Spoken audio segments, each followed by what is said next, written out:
शेवग्याच्या पानांच्या भाजीमध्ये भरपूर मिनरल्स आणि प्रोटीन्स असतात, हे सर्वांनाच माहीत आहे. त्यामुळे ज्यांना बी पीचा त्रास आहे अशा लोकांना बी पी कंट्रोलमध्ये राहतो आणि डायबिटीस शुगर लेवल पण कंट्रोलमध्ये राहते. त्यांच्यासाठी भरपूर गुणकारी आहे शेवग्याची भाजी. मग चला तर पाहूया शेवग्याच्या पानांची भाजी.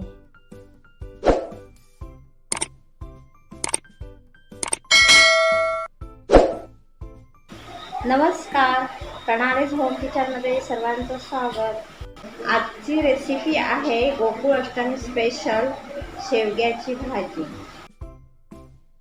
इथे मी शेवग्याची भाजी अशी पानं काढून घेतलेली आहेत. स्वच्छ 4 ते 5 वेळा धुवून घेतलेली आहे मिठाच्या पाण्याने.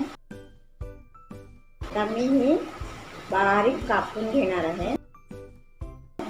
अशा प्रकारे मी भाजी कापून घेतलेली आहे. 2 मोठे कांदे कापून घेतलेले आहेत. 3 हिरव्या मिरच्या कापून घेतल्या आहेत. अर्धी वाटी खोबरं घेतलं आहे आणि अर्धा चमचा हळद घेतली आहे. चला तर आता भाजीला फोडणी देऊया. फोडणीसाठी आपल्याला 2 ते 3 मोठे चमचे तेल लागेल आणि 1 चमचा राई. मोठे 3 चमचे तेल घेतलेलं आहे. 1 चमचा राई. आता आपण कांदा घालूया.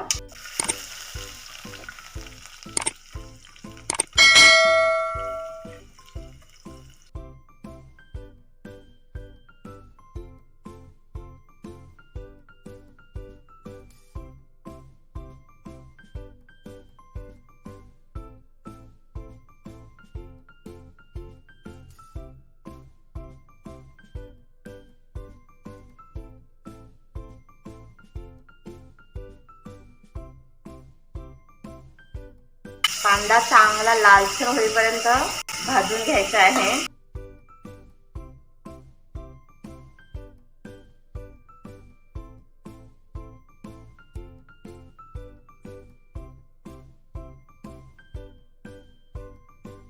मिरची टाकल्यानंतर आपण थोडंसं परतून घेऊया.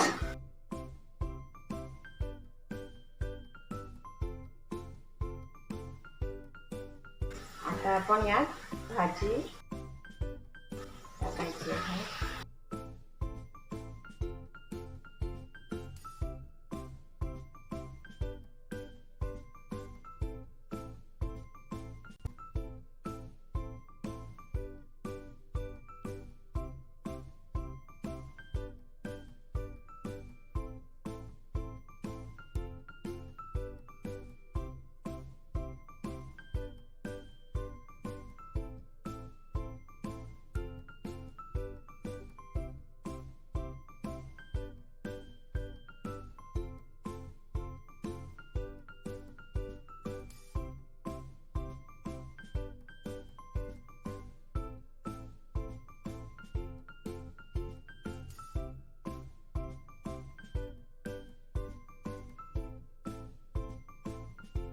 थोडंसं पाणी असं शिंपडायचं आहे.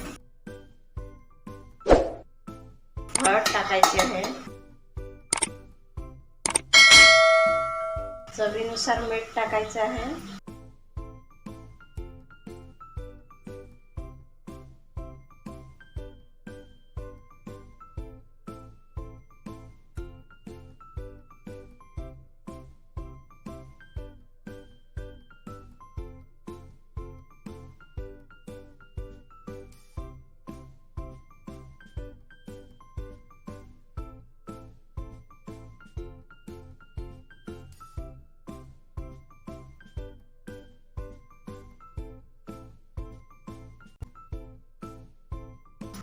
कोकणामध्ये गोकुळाष्टमी दिवशी ही भाजी सर्रास प्रत्येकाच्या घरी बनवली जाते. आपण ठेवून आता आपण 10 मिनिटं शिजवून घेऊ. ही भाजी शिजायला थोडा वेळ लागतो.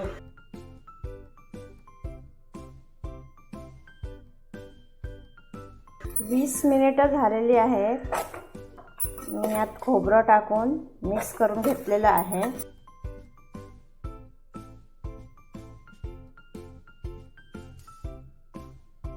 आता आपण 1 ते 2 मिनिटात गॅस बंद करायचा आहे. भाजी तयार होईल.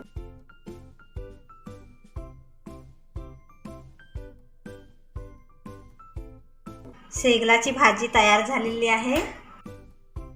कोकणामध्ये ही भाजी गोकुळाष्टमीला घरोघरी केली जाते.